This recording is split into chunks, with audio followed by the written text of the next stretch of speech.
Good morning, Katy Stevenson here, and I wanted to talk to you about triggers about anxiety and how you can help yourself. So what triggers anxiety? Well, there's many factors into this. So it could be that you've had a childhood trauma, could be the way that you've been brought up or an incident that's happened. It might be perhaps you've been on a flight that scared the pants off you. Something happened on that flight, therefore you no longer want to go on a flight, even though you've been on an aeroplane after the incident and everything was fine. Your mind is going back to that negative, scary incident. It could be that you have been embarrassed in class at school, or made a fool of yourself somehow. Therefore, moving forwards in your adult life, you are terrified of giving presentations or standing up in team meetings, etc., because of those memories. It could also be overuse of drugs or alcohol. Many people don't realise the effect of even just drinking too much in the house and how that would have an impact on your anxious mind. So these can all be little triggers that will impact you.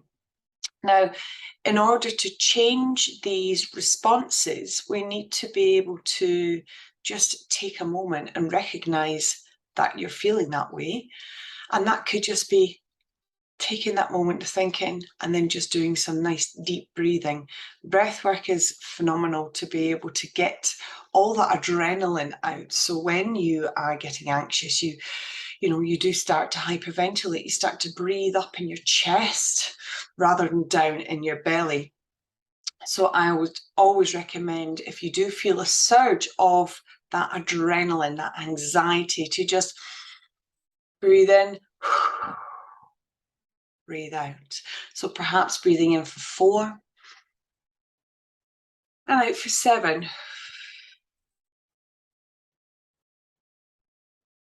Just allowing that breath to slow down allows you time to take back the control, allows you to activate the parasympathetic nervous system, which is the opposite of the nervous system that you've gone into. So you often go into the sympathetic nervous system when you are feeling anxious and stressed. So to be able to just skip to the other side of the nervous system, we kind of surf through that anxiety, we breathe deeply, and we start to use logic. So we start to use our thoughts. Now, using our thoughts allows us to take back the control of the way that we're feeling, and it breaks that cycle. Because when you're in an anxious state, your brain is jumping to that fight, flight, freeze mode of primitive times, when our brain would go, oh my God, there's a danger. And then our body would just react, because that's what we needed to do back in primitive times. But now we don't have the same sort of threats. We do have the same system in our minds and our body. So we have to step back and use our thinking brain and just check, is this true? Is this likely to happen? Is this real, or is it just an anxious thought?